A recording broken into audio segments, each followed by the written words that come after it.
I don't go door to door. I don't make outgoing calls. I'm not running around to funerals telling people how silly they're being. That may be more akin to Adam Sandler covering the vomit with like Febreze and then laying paper on it or something like that. If I'm being told, hey, even if the religion's not real, it can give you comfort. I don't want false comfort. Hi, everyone. Thanks for watching. Most of the content on my channel is supported by generous patrons, but made available for free to the entire world. If you support that, please consider adding your support at patreon.com/atheistdebates. This clip, however, is from one of the many programs that I do on YouTube on The Line. And if you liked it, feel free to visit, like, subscribe, and watch The Line Network live. Thank you. Here we go. Eli's calling in from Massachusetts, I believe. Pronouns are him, as an atheist who wants to defend a pragmatic belief in God. Hey, Eli, how are you? I'm doing pretty well. How are you both doing? I'm all right. What do you mean by pragmatic belief in God? Yeah, I've been trying to conceptualize how it is I would begin this call. Is it okay if I sort of refer to some personal experience to sort of explain what I mean by that and what I'm sort of calling about? Sure. Give us, in a reasonably brief period of time, whatever example you think clarifies the point you're trying to make. Yeah. So I'm currently training to be a mental health counselor, and I come from an artistic background. So I'm primarily concerned with meaning making. And so I guess I see great utility and importance in language, not just as a means of describing reality and making truth claims, or language as aligned with, I guess, a correspondence theory of truth, but as a tool for creating meaning. So I guess I feel as if I see some sort of pragmatic utility in saying I believe in God. And I guess I see no strong reason as of now as to why I would try to disprove or deflate that sort of feeling. I think it's kind of similar like when someone's mother dies and they say, I think she's still here. I understand that they don't mean that she's a conscious, material, existing being who's still present in the world. But I understand that there's something meaningful and poetic in that statement, something therapeutic in that statement. So I guess my primary question is, why push back against that sort of language or that sort of pragmatic utility if it serves some sort of real emotional therapeutic purpose? Do you care if the belief's true? I mean, I guess I do. I guess I'm more concerned, again, with meaning making and whether it's serving some sort of emotional purpose in that person's life. I only care about whether or not it's true. I'm kind of in the same boat. Yeah, go ahead, John. Oh, I was just going to say, I'm kind of in the same boat. Like, I care about, what's true, not about what makes me feel good, especially when it's concerned with my, I guess, like a mental map of reality and what's actually true. Because I feel like if you're going to open yourself up to believing in not true things, that's an easily exploitable like avenue that somebody can get you to do something that you normally wouldn't do, but because they've exploited this aspect, of your belief system where you believe in not true things, they can easily get you to, do other things that are not that you shouldn't do, that, are based on information that's not true, but because it's tied to this other thing, it just seems like it's an easy way to get you to do things that you normally wouldn't do. So I ultimately care about what's true about reality and not just what makes me feel better. That's fair. And I guess, again, coming from the background that I'm coming from as a mental health counselor, I guess, obviously that's a different context in which I have to emphasize or value whatever is useful to whoever I'm working with. Well, so I guess I normally use this analogy whenever I'm talking to somebody that's like, why not just believe in God because it makes you feel better or something like that. And with you being a mental health counselor, I feel like maybe you can understand where I'm coming from on this. Have you ever seen the movie Big Daddy? I have not. Great name, though. You've not? Right. It's an Adam Sandler film. It's an Adam Sandler film where he takes in he watches a kid that's not his, but he's responsible for the kid. Well, he's obviously not a father. And so like he loads the kid up with a bunch of sugar and then allows the kid to like watch a TV show where he bounces around a lot and everything like that. He gets really worked up. And of course is going to make his tummy upset. He ends up vomiting on the floor, and then Adam Sandler comes in with a piece of paper and he just puts, paper on top of the vomit. For the purposes of this analogy, I feel like this pragmatic belief in a God, as far as like, oh, this makes me feel better, is like Adam Sandler putting newspaper on the vomit. Like the vomit's still there. You're just trying to cover it with this belief in not real things, because the belief in not real things makes you feel better about whatever kind of situation. I think that the issue is still there and it's just unresolved and it's left to fester, which can then turn into more severe mental distress like issues. So I don't know. Does that like hit home at all? Like, does that analogy work for you? No, certainly so. I mean, I totally understand what you're coming from. I guess, that does not seem necessarily to be the case. I feel as if that follows something of I'm sorry, I'm blanking on the exact term for this, but that seems a little bit like you're assuming that that's going to be the case, that it's going to necessarily lead to some sort of harmful effect on the person or have some sort of detrimental effect. No. I mean, I think Adam Sandler, I think in the movie, Adam Sandler could have lived in that apartment as long as he wanted to, with the vomit just rotting there on the floor. Like, I mean, he could live like that if he wanted to, but is that really the best situation that he could be living in? Would it not be better to actually do the work to clean the vomit up rather than just cover the vomit with this God belief? Yeah, I think, and sorry, because I do understand what it is you're saying. I guess I'm returning back to the initial analogy I had, in which, for example, if we replace this idea of a God existing with similar sort of unprovable sentiment, for example, somebody feeling as if their mother is still here, I guess I just see some sort of poetic utility that sorry, I guess I understand what you're saying. I guess I just don't. So for your example here, like the fact that the person is not actually dealing with the loss that they're feeling, instead they're preferring this magical explanation of like they exist up in heaven or something like that. I mean, that may be more akin to Adam Sandler covering the vomit with like Febreze and then laying paper on it or something like that. You may be able to tolerate it and it may not really bother you the rest of your life, but I feel like the better solution would be to actually deal with the grief and pain that you're feeling from that loss rather than try to cover it with that newspaper. I guess I said, and I guess this returns back to pragmatism, in that it's like, I think if somebody were to say, for example, like remaining with this metaphor or analogy that, my mother is still here, it's not as if, again, that they're making an empirical claim about their mother's physical presence. If anything, again, it's just an expressing some sort of emotional or existential reality. And that reality is one that I think is useful to sort of, to who is ever dealing with it.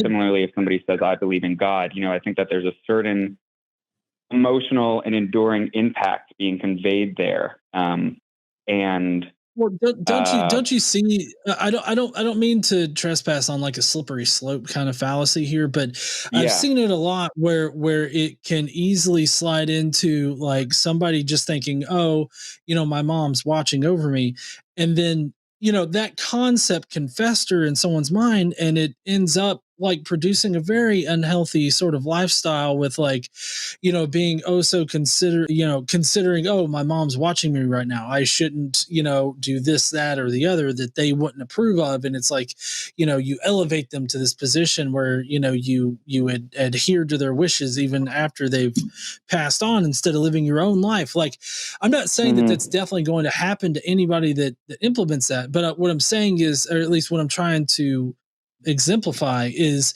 how this false belief that doesn't represent the reality of the situation can easily turn into a very unhealthy sort of lifestyle. And that's what I'm talking about when I say that you could potentially, like, it could potentially cause some kind of bad situation for you, because like somebody could come along and try to exploit the fact that you think that your mom's watching over you, like, oh, you don't want to donate $5,200 to the church? Your mother would want that. She's watching you right now, not donate to the church. So I mean, you Yeah. understand how like it can be exploited, and I mean it has been exploited. Like that's not just some random bullshit thing. I've living in the South, like I've heard that kind of shit, before. Not that exact thing, obviously, but I'm saying shit along, Yeah. that lines. I've heard that several times before. So yeah, that's what I'm advocating for, is just that this misunderstanding of reality, or this believing in false things about reality, can definitely cause harm in your life. And I think that mitigating that sooner rather than later is probably the best situation. I guess, I guess that is the best situation. And I think something that I find that I sort of perennially struggle with, again, coming from the context of a mental health counselor, is that on an individual basis, it can be the case that this can possess some sort of therapeutic or pragmatic utility and may not evolve into that sort of magical thinking or sort of, I guess, moral stagnation or behavioral stagnation. And I guess, one response that I would have is that I would, concede that historically religion has been the more exploitative factor and has been the one that has led to, detrimental effects on someone's finances, for example, like you said. But that also seems possible with something like an atheistic belief. If we're going to get in this game of like this belief could lead to harmful effects, there is a potential that I can conceive of somebody, totally deflating any sense of, I know I keep returning this kind of vague word of like, but, someone may deflate any sense of poetry or sort of metaphoric or pragmatic meaning making in their life and just sort of reduce their beliefs or their worldview to a strictly materialistic one. And that may, for certain individuals, result in a more nihilistic or less fulfilling life. Well, yeah, but I don't think that that's an issue with atheism. Like atheism is simply just not believing in a God, and I don't think that a God is necessary for you to experience beauty in the world and all that. So I think that you're maybe misplacing it, because this I feel like removing God from the situation can highlight other issues that somebody might have. Like if somebody is that kind of nihilistic, where they suffer from, it sounds like the situation you're discussing here is like somebody that suffers from clinical depression, who's a nihilist, and is probably is in need of help. I don't think that that's caused by atheism, though. Like I don't think that having an atheistic worldview is causing this. I mean, if that were the case, then we wouldn't also see Christians and people of other faiths out there also suffer from clinical depression and also suffer from nihilism. Well, I say suffer from nihilism, but be a nihilist in that kind of fashion. So, I mean, I would think that you just simply wouldn't see that in if it was because of atheism, but because it's across the spectrum of religious belief, I don't think that religious belief is a factor. Yeah, I guess you're right. And I guess I feel like and I don't want to run circles here, but I guess again, I would respond that you're saying that atheism is not the determining factor in, for example, someone's clinical depression, and that in some sense, I would say that may also be the case for atheists, and that their belief in God may also not be the determining factor in their depression. I mean, that's what I'm saying too. This may be a bad diversion, but Eli, is astrology bullshit? I know you're going to hate this response. I mean, yeah, I guess again, I do not think astrology is correspondent to reality, but I would have a hard time labeling it as bullshit, again, considering it could be pragmatically useful. Assuming that the word bullshit means something that is claimed to be true, which has not been demonstrated to be true, and for which there is good reason to believe is not true. Would astrology qualify as bullshit under that definition? Yes. Cool. Would religion qualify as bullshit under that definition? Yes. Okay. I know atheists who like to mess with astrology and tarot cards and all kinds of bullshit because they think they might be able to get some meaning out of it. I don't know why they think they're going to get more meaning out of looking at tarot cards than looking at Magic, the art on Magic the Gathering cards or whatever, and just contemplating the picture and seeing where it leads them. But they do. And I fucking hate it. I think that anybody who calls themselves a skeptic, who is running around advocating for tarot for fun and astrology for fun, are being ridiculous and failing to recognize the harm that they are kind of propping up, perhaps unintentionally.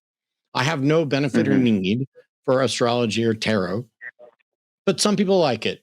And I generally don't run around going, God, why are you doing that?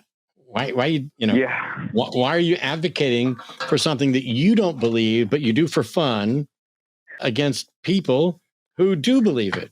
Here you go. That's a foil sword of a War and Peace. This is blocking the camera. The War and Peace.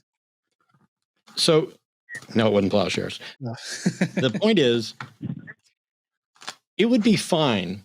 Like if once upon a time there were people who did not believe that the Norse gods were real, and we could kind of use them as a nobody believes this anymore. So, hail to Odin. And now there's a whole bunch of pagans who are saying, no, that stuff's real, or it's at least metaphorically valuable, so it's real.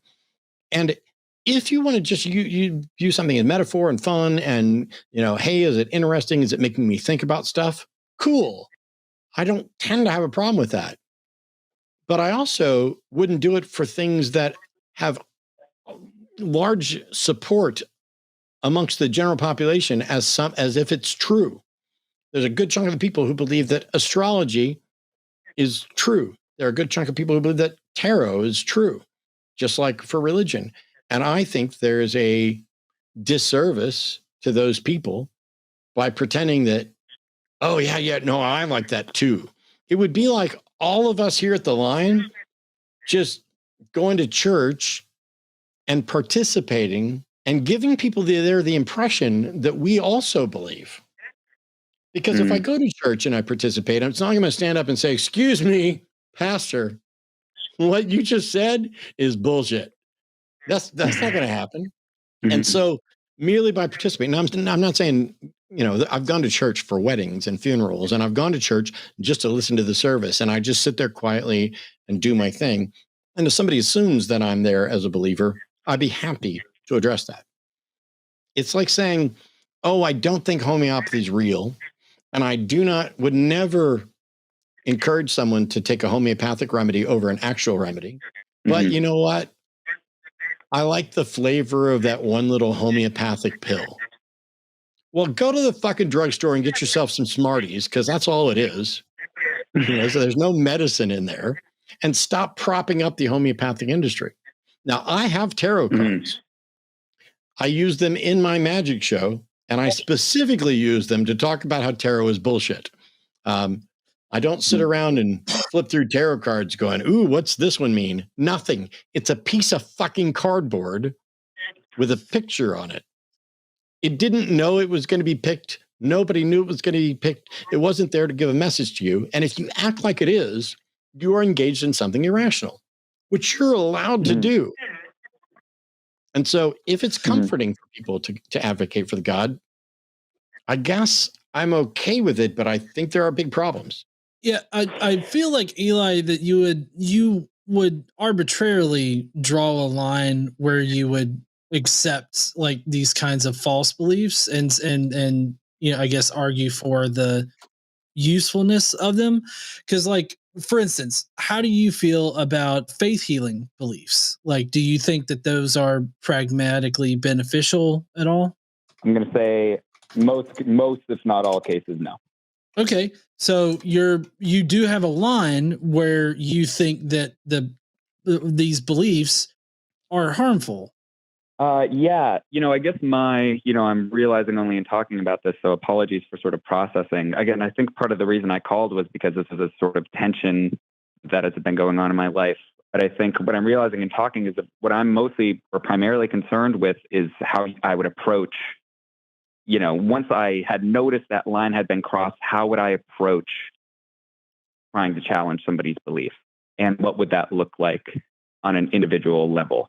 So, for example, if somebody was faith healing, and it was clearly detrimental to someone's health, or it was nullifying seeking proper care, then I would probably take a more direct or aggressive approach. But I think in most cases, if not, I think in most cases, it just seems uninteresting and in fact sort of harmful to immediately try to challenge or refute a belief in God, if that makes sense.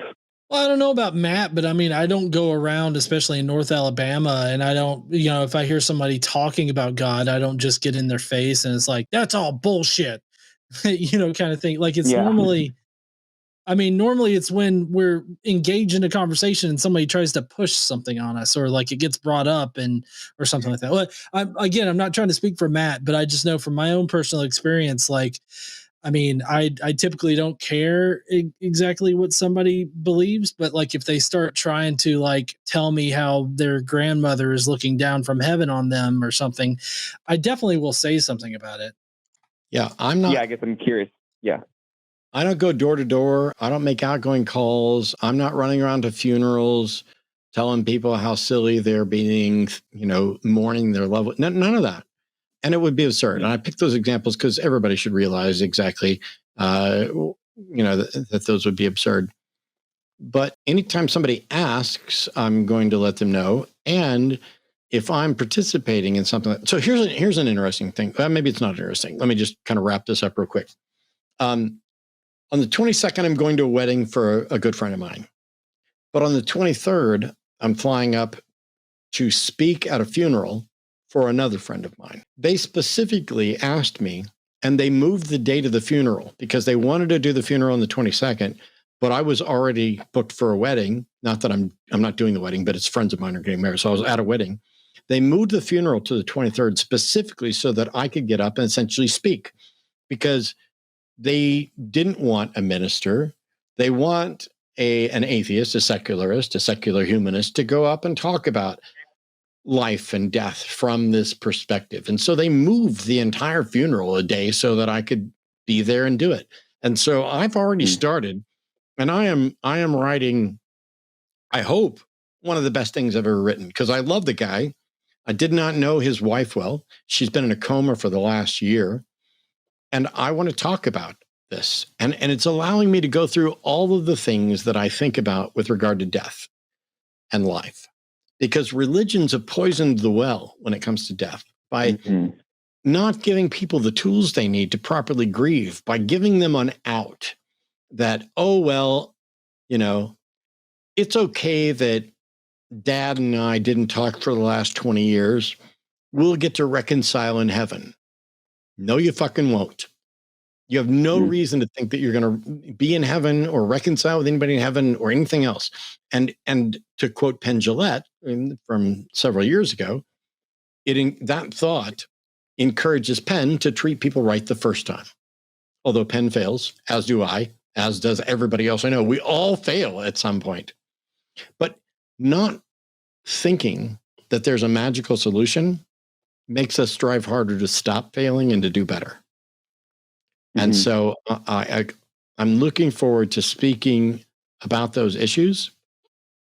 And I will probably publish some version of what I do in the hopes that it helps somebody else to say, you know what, we don't need sincere belief in religious claims, and we don't need mock metaphoric belief in religious claims because they kind of feel nice for you. We need to recognize that doing that is in many cases a way of avoiding the facts about reality and avoiding the best methods of coping and learning from those things. Because if religion teaches people that, you know what, maybe we'll get to see each other again in the future, that gives people an out, gives people an out for not engaging with people in a way that is productive, that leads to a healthy relationship, that leads to making amends or cutting someone entirely out of your life and being fine with that. I don't care if I'm blood related to someone. That's irrelevant to me. I don't care about the Dillahunty ancestry or the Brown ancestry or anything like that. There are people I'm blood related to that I absolutely love and couldn't imagine living without. And there are people that I'm not blood related to, at least not closely. We're all related. That I absolutely couldn't live without and that I value more than people I'm related to by blood. If I'm being told, hey, even if the religion's not real, it can give you comfort. I don't want false comfort. False and I get comfort. that I'm not everybody. I get that I'm not everybody. And so I don't run around telling other people, making outgoing calls. I don't run around to funerals, telling people, hey, you should stop believing this. No, I don't do that. But when asked, I definitely will. And I hope that I'm never in a position where I'm giving someone a false impression of what I think, such that they would ask me, hang on, are you saying you believe this or you don't believe this? I'll always answer the question, but I don't want to give someone the false impression, because there's a lot of people, including preachers, who play along despite their disbelief to get along. And I think if we gradually get more and more people who are willing and able to be out and proud secularists, that will normalize this so that the people who are going along to get along have another option that is probably a better option than conformity so that you don't get your ass kicked. However, having said all that, I just realized we now live in a world where you might be forced to go along to avoid getting your ass kicked as the fascists take over everything. And I'm not going to fault somebody for doing that. I'm just going to try to work to make sure that they don't have to. That makes, thank you very much. That makes a lot of sense. I was going to ask, I believe you said, this isn't exactly word for word, and I'll give you guys the last word on this. I think I only have one more brief question. Okay. But yeah, I believe you said that, not regressing to magical thinking encourages people to strive better. And if you strongly believe that to be the case, which I believe you do, how can we encourage that striving without being more explicit and aggressive? Or in other words, if there is an atheist responsibility, is it just to be out and proud about it? Is that all that an atheist's responsibility entails? I don't know what I would say the full responsibility is. I think there's advantage and benefits to being out and proud. I think there's advantage. I think we need a mix, personally. We need a couple people who are willing to be in your face and harsh and call a spade and know that's bullshit. And we need some other people who are like, yeah, here, and maybe I was there and let's be more compassionate. I think we need a variety of things because people believe for different reasons and to different levels of confidence. And someone might hear me say something 3 times, and then they go talk to John, and he says the same thing, but because it's coming from him, it feels different. John could say word for word the exact same thing that I said, but maybe it needs to come from somebody without glasses or with a hat or with a friendlier smile or, who knows, whatever it was. Or maybe the first time you heard it, it was freaky weird. And the second time you heard it, it was, I think I kind of heard something like that. And then the third time there's a pattern. And then the fourth time it's like, oh yeah, that's starting to make sense. It may just take a lot of effort from a lot of different angles. And I'm not going to pretend to know the right way, which is why I got a message from a friend who's a friendly atheist. There are several of them. It may or may not be any of the ones you're thinking of. And we were having a conversation about this. And I don't tell him he's doing it wrong. Yet people are constantly telling me I'm doing it wrong. And yet, if some organization hadn't locked me out of my email and stolen it, I would be able to show thousands of emails from people who had changed their mind about religion because of the work that I've done. Now, the big question is, if I'm doing it wrong, would it have been 5 or 10 times what I've reached and changed 5 or 10 times the number of minds? I don't know. Because we're still just trying to figure out how this works. Everybody's going to be different. That's very helpful, very informative. Definitely leaves me a lot more to think about, but I think you guys, as expected, presented some very convincing and compelling arguments. So thank you very much. I'm sorry if this was boring. Thank you for letting me sort of process all of these things and sort of explore them with you guys. I've been watching for a long time, so I'm a big fan. Thank you very, very much. Thanks, Eli. Take care of yourself.